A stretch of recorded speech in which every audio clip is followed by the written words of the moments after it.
Quem era este homem? Porque milhares abandonaram seus lares para ouvi-lo, e porque até reis tremiam diante de suas palavras. Imagine um profeta tão ousado que confrontava reis, tão puro que escolheu o deserto em vez do conforto da cidade, e tão destemido que entregaria a própria vida pela verdade. Ele não era como nenhum outro homem de seu tempo. Não tinha exército, nem palácio, nem riquezas, mas suas palavras tinham mais peso do que as vozes dos governantes. Antes mesmo de Jesus pregar um único sermão, sua voz já ecoava pelos montes áridos da Judéia, exigindo a atenção de uma nação inquieta. Arrependei-vos, pois o reino dos céus está próximo. Suas palavras abalavam a elite religiosa, despertavam o coração do povo simples e atraíam multidões ao Rio Jordão. Ele não era erudito, nem guerreiro, nem governante. Ainda assim, o próprio Jesus declarou mais tarde: entre os nascidos de mulher, não surgiu ninguém maior do que ele.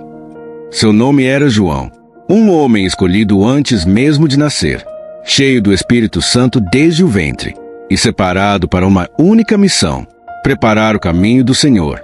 A história de João Batista não começa no deserto, mas nos silenciosos aposentos do templo e nas orações de um sacerdote idoso. Seu nome era Zacarias, da ordem sacerdotal de Abias, conhecido por sua fidelidade e devoção. Sua esposa, Isabel, também era justa, descendente de Arão, o primeiro sumo sacerdote de Israel. Juntos, eram considerados irrepreensíveis em todos os caminhos do Senhor, vivendo com integridade em um mundo marcado por corrupção e compromisso moral. Ainda assim, apesar de sua fidelidade, seu lar era marcado pela dor. Eles não tinham filhos. Isabel era estéril.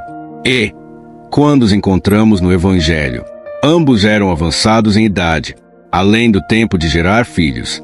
Em Israel, a esterilidade era vista como vergonha, um peso social, um sinal de reprovação, e o medo de que a linhagem familiar terminasse. Mas seus corações não se tornaram amargos. Eles continuaram orando, confiando na providência de Deus, mesmo quando a resposta parecia impossível. Zacarias oferecia incenso no templo dia após dia. Isabel fazia suas orações silenciosas em casa. Mas o céu havia escrito outra história. Um dia comum se tornou extraordinário, pelo sorteio das divisões sacerdotais. Zacarias foi escolhido para entrar no lugar santo e queimar incenso diante do altar. Era uma grande honra, pois muitos sacerdotes jamais tinham essa oportunidade. Durante toda a vida, enquanto o povo orava do lado de fora, Zacarias entrou no recinto sagrado com reverência. A luz das lamparinas lançava sombras douradas nas paredes, e a fumaça do incenso subia como orações aos céus. De repente, uma figura apareceu, à direita do altar do incenso. Zacarias ficou tomado de medo. Aquilo não era um homem comum. Era o anjo do Senhor, Gabriel, cuja presença exalava majestade e autoridade. O anjo disse: não temas, Zacarias, porque a tua oração foi ouvida. Isabel, tua esposa, te dará um filho, e tu lhe porás o nome de João. Ele será alegria e grande contentamento para ti, e muitos se alegrarão com o seu nascimento, pois será grande diante do Senhor. Não beberá vinho nem bebida forte, e será cheio do Espírito Santo desde o ventre. Converterá muitos dos filhos de Israel ao Senhor, seu Deus, e irá diante do Senhor, no espírito e poder de Elias, para converter o coração dos pais aos filhos, e os desobedientes à prudência dos justos, a fim de preparar para o Senhor um povo bem disposto. Tomado por espanto e dúvida, Zacarias perguntou: como saberei isso? Pois eu sou velho, e minha mulher já é avançada em idade. Gabriel respondeu com autoridade: eu sou Gabriel, que assisto diante de Deus. Fui enviado para falar contigo e trazer-te estas boas novas. Mas, visto que não creste nas minhas palavras, ficarás mudo e não poderás falar, até o dia em que estas coisas se cumprirem. Quando Zacarias saiu do templo, não conseguiu falar. Nenhuma palavra saía de sua boca. E o povo percebeu que ele havia tido uma visão. Mesmo em silêncio, ele completou seus deveres sacerdotais com zelo. Pouco tempo depois, Isabel concebeu. Ela se recolheu por 5 meses e dizia com reverência: assim me fez o Senhor, tirando de mim a minha vergonha diante dos homens. Quando chegou o tempo do parto, a casa se encheu de expectativa e alegria. Vizinhos e parentes se reuniram, pois um milagre havia acontecido. No 8º dia, durante a circuncisão, esperavam que o menino fosse chamado Zacarias. Mas Isabel declarou com firmeza: não, ele se chamará João. Todos se voltaram para Zacarias.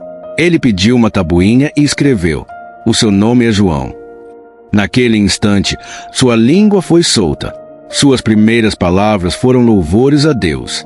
O temor tomou conta de todos, e a notícia se espalhou por toda a região montanhosa da Judéia.